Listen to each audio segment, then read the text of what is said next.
the limitless sky.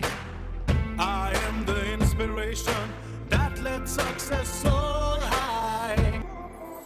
I will achieve, I will fly high.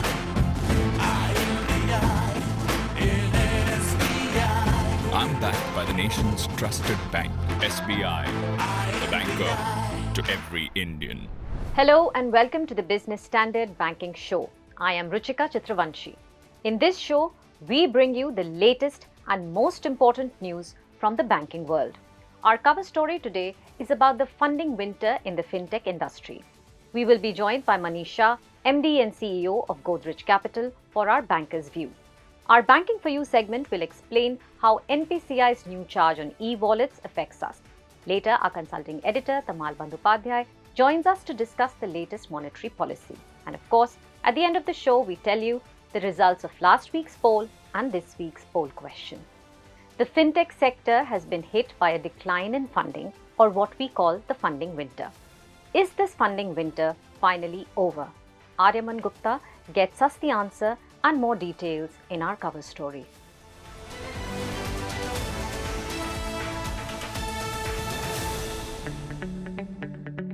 When the funding winter hit the startup ecosystem, India's financial technology or fintech sector wasn't spared either. According to data from Traxon, a market intelligence platform, Indian fintech startups saw funding decline by 47% year-on-year in 2022. From a total funding of $10.7 billion in 2021, fintech funding in India declined to $5.65 billion in 2022. The drop in funding was primarily due to a decline in late-stage funding, which fell from $8.3 billion in 2021 to just $3.7 billion in 2022. This is a dip of 56%. Yet, India received the third highest funding in the fintech sector, behind the US and the UK. So have things improved for the sector in recent times? The short answer is not quite. While there has been a resurgence of large funding rounds in the space recently, many startups are still struggling to raise capital. But experts remain optimistic. They argue that the sector has fared better than most during this tumultuous period, and investors are cautiously optimistic, albeit more selective with their bets. So I think the market has become quite complex for many fintechs. I think the year also saw a lot of regulatory pressure and funding drying out. I would say while we saw 5 or 6 of the winners take up a large share in the capital structure, and they were able to raise disproportionately large rounds of upwards of 100 million each. The mid-size fintechs are struggling to raise next rounds. Anyone who's not been able to raise Series A or B is now going to struggle to really raise more money in this market. I think funding overall has dropped quite a bit. However, fintech sector seem to have fared pretty well. As you observed, there have been about $500 million rounds, and 4 of them are in the fintech space. And that's because I think investors are increasingly focused on companies which can IPO, which have certain scale. So companies which are potentially in and around the 100 million annual revenue run rate with EBITDA, there or about to get there, are attracting large chunks of capital. In comparison, we see other sectors, be it SaaS or e-commerce, still far away. Very few companies are close to the 100 million revenue run rate. And if they are, the gross margins are still lacking. The year 2023 has brought with it renewed hope for the sector. Fintech startups have managed to raise a total of $962 million year to date. The sector saw the most funding in January, with $200 million plus rounds coming from fintech startups. PhonePe led the charge with a massive $350 million funding round led by General Atlantic. Credit B, an online marketplace for personal loans, was the other that raised $120 million in a Series D round. The floodgates of fintech funding have since opened. Insurtech startup Insurance Dekho led a huge $150 million Series A round, while PhonePe bagged another $100 million in February. Premji Invest bagged Mintifi, a supply chain financing platform, is another startup that has raised $110 million in Series D funding until now. The month of March also saw Indian fintechs doing well in terms of funding. Startups say fundraising is taking place at two extremes, either early stage startups that offer higher value growth or late stage companies with sound business models that have scaled well. However, growth stage companies in the middle find raising capital challenging. We are now used to regulations, and we understand that the future is bright for us if we are compliant. So this is the end of the wild west of fintech, is what I would say. We are now approaching an era, we're transitioning into a collaboration. I don't see this as a headwind. I actually see as clarity on how to grow forward the path forward. Investors, however, remain cautiously optimistic, and growth in the space is expected to continue in the long run, propelled by a large unbanked population and rising mobile phone penetration. Industry experts seem to think that the fintech sector has fared better than most during this tumultuous period, and investors are cautiously optimistic. In an exclusive interview with Business Standard's Manojit Saha, Manish Shah, MD and CEO of Godrej Capital, talks about the company's growth plans with housing finance and MSME lending.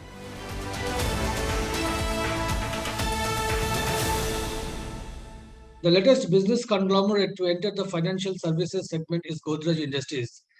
Godrej Capital was launched in April last year, which is the holding company for the home loan business and the MSME lending.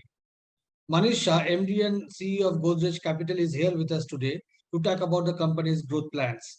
Mr. Shah, welcome to the show. Thank you so much for having me. So, Godrej Capital has two lines of businesses. One is the housing finance and one is the MSME lending. So let's start with housing finance. What is the size of the loan book of the housing finance arm, which is called the Godrej Housing Finance? So I'm just going to give you a bit of an overall picture and then jump into the two different companies. Right. We recently crossed our an important milestone, which is to cross our 5,000 crore AUM across both of our companies. Just a small, while Godrej Capital came into being last year in April, we commenced our lending business in the housing finance company in November 20. We expect to close this year across both Godrej Capital entities at 5,500 crores. And if you remember our first conversation when we had launched, our lending businesses in the end of 2020, we had said that an important milestone would be 10,000 crores, of AUM at the end of our third full year of operations. And to that end, our pit stop was to be in excess of 5,000 crores this year. So thankfully, we will be there, and we look forward to crossing the 10,000 crore mark comfortably by March 24. The HFC currently has about, by the end of March, we'll have a 4,000 crore AUM, and about 1,500 crores will be in the NBFC. For the housing finance business, which are the segments that you are targeting? So most of our focus, Manojit, is in the, where the home buyers are. So we work with about 200 projects in the country across, all of the reputed developers, that you would be familiar with. So on an average, our loans are at about 50 to 60 lakhs is our average ticket size is between 50 and 55 lakhs. Segment when looked at from a home price, we've seen that our sweet spot and where buyers see most value, in our products has been in the 50 lakhs to 1 crore range. And, we've seen over the last now a little over 2 years, we've seen quite strong demand there despite us being new entrants. And what is the medium-term growth roadmap for the housing finance business?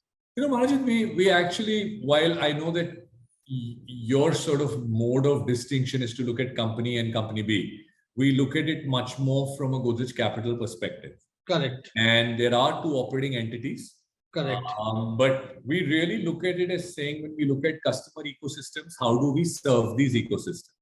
So our focus is that of the 30,000 crore balance sheet that we aspire to get to 3 years from today, Right. We believe 10 to 12,000 of that will be housing finance. Okay. Okay. About 30%.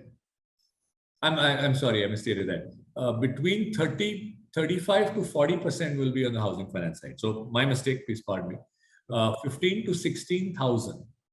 Right. Of the 35,000 or 12,000 of 30,000 will be in pure housing, which will be in the HFC. HFC. The other 18 out of 30, and pardon me, because we're still, our aspiration is to cross the 30 and get to 35. Correct. I understand. And therefore, we look at the rest in the NBFC. Now, coming to the MSME lending business, which is done through Godrej Finance. Again, what is the loan book now and what kind of growth you see over the medium term? Right. So this is going to be, Manoj, a very important focus area for us, whether it's SME or MSME, but essentially looking at enterprise. Our first year, this is a business we mostly started in 22. We did a little bit in 21, 22, but it basically we started in a small way in 22, 23.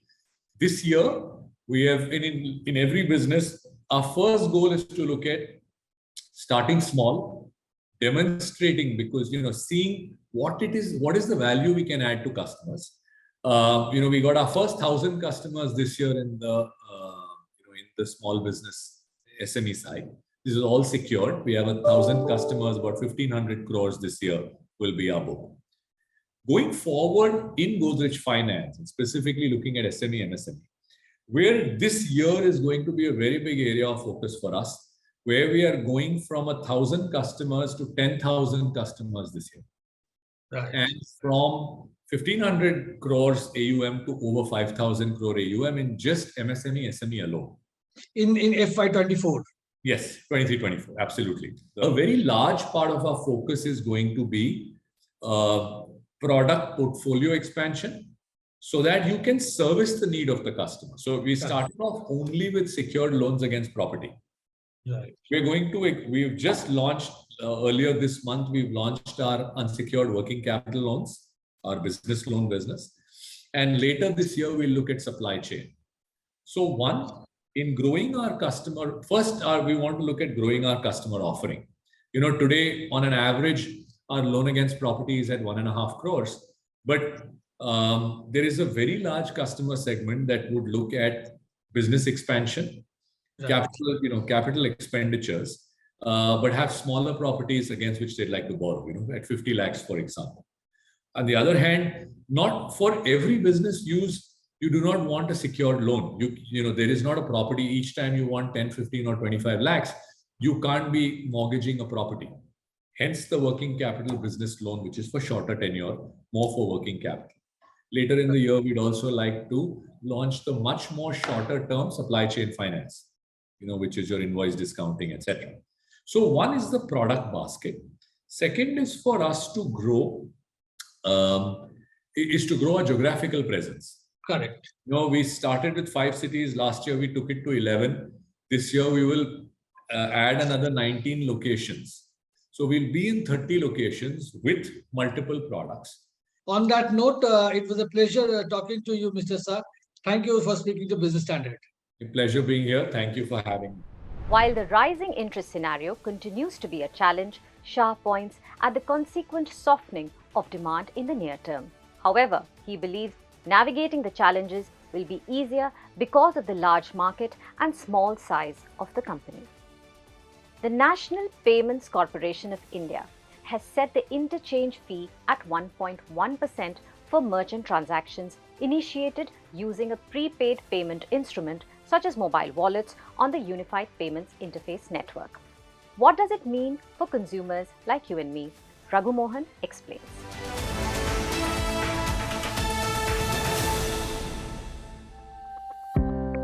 The move to levy a 1.1% charge when using prepaid payment instruments or PPIs on the Unified Payments Interface or UPI is a game changer. Yes, PPI payments of Rs 2,000 or more will attract these charges, but their interoperable nature will help make them more popular. So, what is a PPI? It is credit preloaded by the holder, be it through cash, debits from a bank account, credit card, or even from another PPI. and the PPI can be a digital wallet or a piece of plastic. PPIs are similar to debit cards from the perspective of transaction processing since the existing balance is being used to make payments. However, unlike debit or credit cards, which are issued only by banks, PPIs are issued by both banks and non-banks. The costs involved in issuing these instruments are different for banks and non-banks. Non-banks operate the PPI business as a standalone activity. They incur costs in operationalizing the infrastructure for issuing and loading PPIs. They also provide merchant acceptance points. For a bank, the existing branch or IT infrastructure can be used. There are three types of PPIs. First is the closed system. You can only use this for purchases from the PPI issuing entity. Cash withdrawals are not allowed. The second is semi-closed. You can purchase and transfer money but only within select merchant outlets which have signed up with the PPI issuer. Cash withdrawals are not allowed. The third is open system. The third kind of PPIs are open system ones.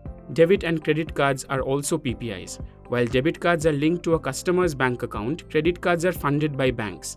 This is purely the turf of banks. Debit and credit cards are open system PPIs since here you can do all types of transactions across outlets including cash withdrawals. So, what does the latest NPCI move mean for you and me? On the face of it, nothing changes for you and me. The 1.1% charge on PPIs applies only to merchant transactions, peer-to-peer merchant or P2M transactions.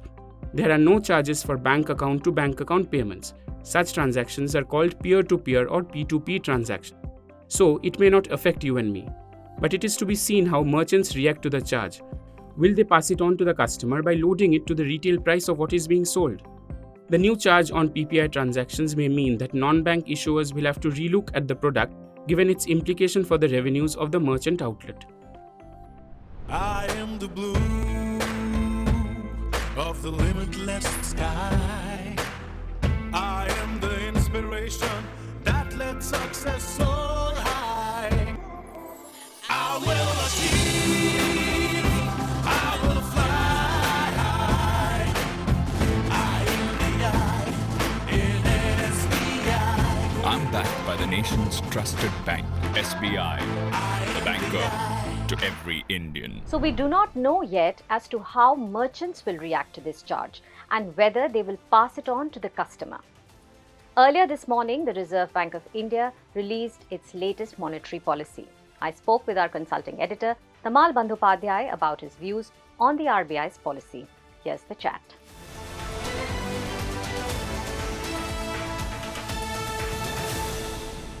Hi Tamal, welcome again to the Banking Show. First of all, the MPC has decided to keep the repo rate unchanged at 6.5%. What is your take on the decision? Well, all of us were expecting, and all of us said that it would be a close call, but this is not exactly a close call. You see, all 6 members of MPC have gone for the pause, but it's a sort of, I would say, hawkish pause. Don't expect that RBI will keep on wherever it is at 6.5 and that's the terminal rate. All options are open. RBI governor has made it very clear. Inflation continues to remain enemy number 1. He is not letting his guards down. But for the time being, he is saying, we'll take a breather and assess, because between May 2022 and now, RBI has raised its policy rate from 4 to 6.5. So they need to assess the impact of the rate hike and the way forward for inflation. Inflation projection for a new fiscal year has been toned down marginally to 5.2%. So don't get too excited that, yes, this is the end of rate hike cycle. This is the end of the cycle. Yes. It is probably not. So that's what Mr. Das has also said, that the committee will not hesitate in taking action in the future meetings. So you are also saying the same thing. What's your stance on the way forward now? Yeah, it's too much of uncertainties at multi-level. So RBI will keep a very close watch on that. It's not letting its guards down as far as inflation is concerned. But I would like to believe, say, before June, there'll be 2 more numbers of inflation before on the RBI table. That's for March and April. Now, if you see the April number is less than 5% inflation. So probably we'll say no more rate. We will not see another rate hike in June also. So it could be a pause, a longer pause. But at this point of time, I'll repeat what I said. It's a hawkish pause. Don't get too excited. RBI has not signaled the end of the rate hiking cycle. Finally, one last question on this. Why do you think RBI has pressed the pause button now? There are reasons. One is that too many uncertainties, and the growth in different sectors is quite uneven. GDP also, you see the figure has been paired. Earlier it was 7% for the current fiscal year. It has come down to, the estimate has come down to 6.5%. So RBI is not taking any chance on the growth front. Yes, it is concerned about inflation. Yes, it's concerned about financial sector stability, even though our situation is very different from what's happening in the US and other parts of the West. But at the same time, I think RBI wants to see and see how the inflation pans out. You must remember that even though the rate hike has stopped for the time being, but the stance remain unchanged. That's a withdrawal of accommodation. So the tight monetary policy will continue. Rate hike for the time being. RBI will wait and watch all the uncertainties. If inflation is for good going down, then we may not see, for the time being, in June also, we may not see any rate hike. But we don't know about day after tomorrow. All right, Tamal. Thank you so much for sharing your thoughts there. We understand RBI is going to keep a very close watch on inflation, financial sector stability, and we will, of course, keep a close watch on all the developments that happen as we speak next week again. Thank you so much. That was Tamal giving us his expert analysis on the big news of the day. Moving on. Last week, we asked you, do you expect the RBI to increase interest rates or not? 73% of our respondents said yes, and 27% said no. Last week, the Supreme Court said that the banks should provide an opportunity for a hearing to the borrowers before classifying their account as fraud. The judgment came on the appeal of State Bank of India. The court said the classification of an account as fraud not only resulted in reporting the crime to investigating agencies, but also had penal and civil consequences for borrowers. So our poll question this week is, should banks give borrowers a chance to defend themselves before declaring them fraud? Our poll opens tomorrow, that is Friday, and you can respond on Twitter, Instagram, LinkedIn, Telegram, and our website. We will be back with more news and analysis. Thank you for watching.